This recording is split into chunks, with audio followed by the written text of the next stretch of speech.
انگریزوں کی تقلید کرتے ہوئے ان کو اولڈ ہاؤس میں جمع کروانے والوں، ان کو بوڑھے خانے میں پھینک آنے والوں، آج تم ان کے ساتھ یہ سلوک کرو گے، کل تمہاری اولاد تمہارے ساتھ یہ سلوک کرے گی۔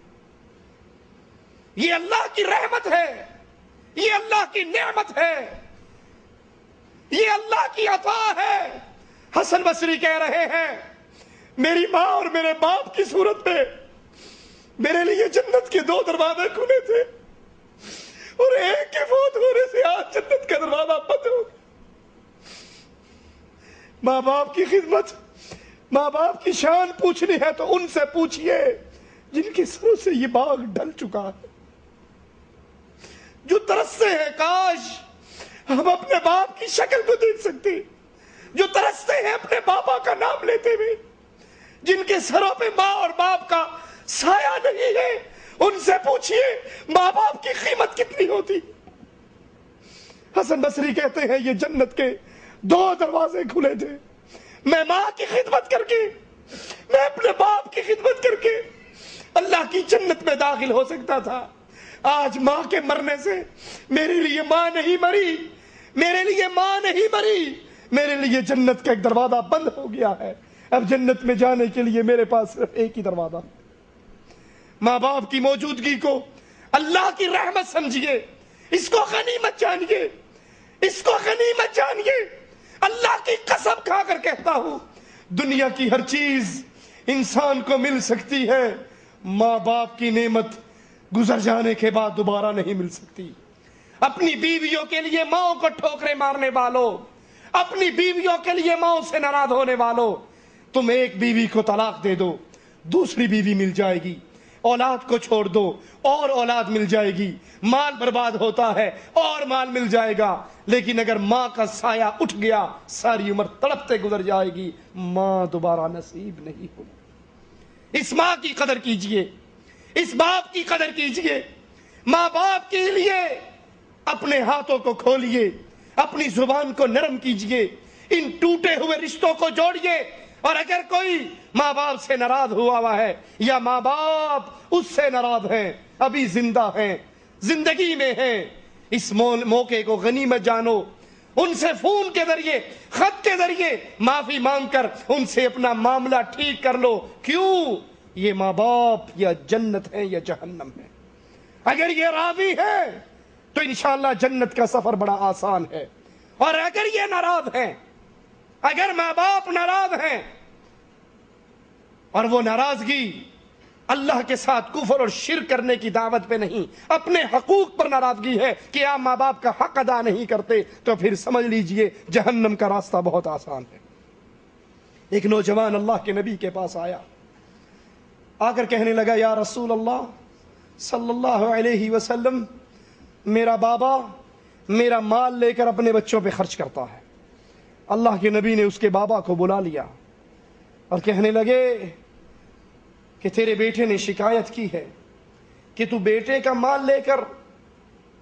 اپنے بچوں پہ خرچ کرتا ہے۔ وہ بوڑھا کہنے لگا یا رسول اللہ صلی اللہ علیہ وسلم، میرے کون سے بچے ہیں؟ اس کی بوڑھی ماں ہے اور اس کی 2 بہنیں ہیں، میں اس کا مال اس کی ماں اور اس کی بہنوں پہ خرچ کرتا ہوں، میرے اور کون سے بچے ہیں، میں کن پہ خرچ کرتا ہوں؟ پھر اپنے بیٹے کو دیکھتا ہے، اپنے بیٹے کی طرف نظریں گاڑتا ہے، جیسے زبان حال سے کہہ رہا ہو بیٹا تجھے بچپن سے میں پالتا آیا، تمہارا بچپن سے خرچہ میں اٹھاتا آیا، تمہاری ایک ایک ضرورت کو پورا کرتا آیا، کس لیے؟ اس بڑھاپے کی عمر کے لیے کہ تم ایک مقام پر پہنچو گے، اپنے باپ کا دست و بازو بنو گے،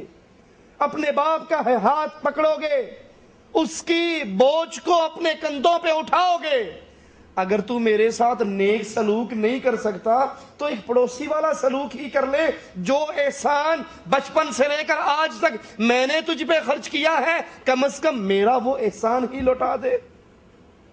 اللہ کے نبی صلی اللہ علیہ وسلم نے اس نوجوان کو پکڑا اور کہا تو اور تیرا مال تیرے باپ کا ہے، تو اور تیرا مال تیرے باپ کا ہے۔ ماں باپ نے انسان کے ساتھ ایک اپنی زندگی کے اندر وہ سلوک کیا ہوا ہوتا ہے ایک شخص اپنی بوڑھی ماں کو اپنے کندھوں پہ اٹھا کر حج کروا رہا، اس کے دانت نہیں ہیں، بڑھاپے کی وجہ سے گر چکے ہیں، یہ لقمہ اپنے منہ میں چبا کے اس کے منہ میں دیتا ہے اور پوچھنے والے سے پوچھتا ہے کیا میں نے اس کا حق ادا کر دیا؟ کہا جب تو اس کے پیٹ میں تھا اور اس کے پیٹ میں درد کی ایک لہر اٹھتی تھی، یہ تیری ساری خدمت اس ایک درد کی لہر کا بدلہ بھی نہیں دے سکی، کجا یہ کہ تو زندگی بھر کی اس کو بدلہ دینے کا سوچے۔ مسند احمد میں ہے، رسول اللہ صلی اللہ علیہ وسلم نے فرمایا جو یہ چاہتا ہے، سنیے اللہ کے نبی کی حدیث کو، جو یہ چاہتا ہے کہ اس کی عمر لمبی ہو، عمر میں برکت ہو اور رزق میں فراخی ہو، جو یہ چاہتا ہے میرا رزق اور وسیع ہو جائے اور آسان ہو جائے اور میری عمر میں برکت ہو جائے، میری عمر کے اندر اور اضافہ ہو جائے، جو یہ چاہتا ہے وہ اپنے والدین کے ساتھ حسن سلوک کرے اور صلہ رحمی کا معاملہ کرے، اپنے والدین کی خدمت کرے۔ والدین کی خدمت کرنے سے عمر میں بھی برکتیں ملتی ہیں اور رزق کے اندر بھی برکتیں ملتی ہیں۔ صحیح بخاری میں ہے، 3 شخص سفر کر رہے، بارش آتی ہے، یہ جا کے غار میں پناہ لے لیتے ہیں، غار میں پناہ لی، تیز ہوا چلتی ہے، اوپر سے ایک پتھر آتا ہے اور وہ پتھر آ کے ان کے غار کے منہ کو بند کر دیتا۔ انہوں نے زور لگانا تھا لگا لیا،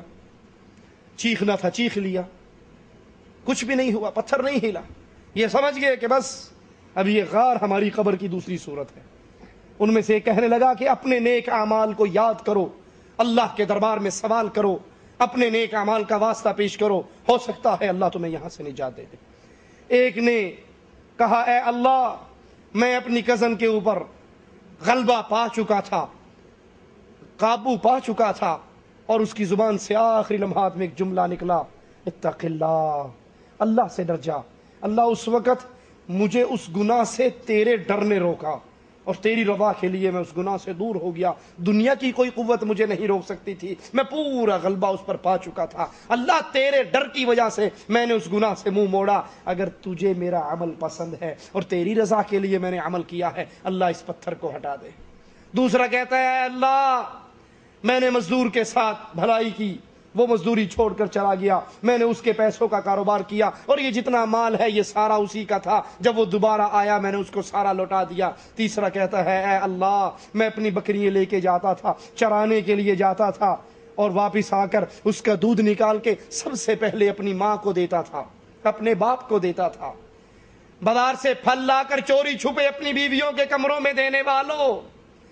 بازار سے اچھا سامان لا کر خاموشی سے بیگم کے بیڈ روم میں پہنچانے والوں کہ باہر ماں کو نہ پتہ لگے، ماں کو نہ دینا پڑے، تم سے بڑھ کر بد نصیب اور کون ہوگا؟ ارے یہ ماں تو وہ ماں ہے جو اپنے آپ کو بھوکا رکھ لیتی تھی، تجھے کبھی بھوکا نہیں سونے دیتی تھی،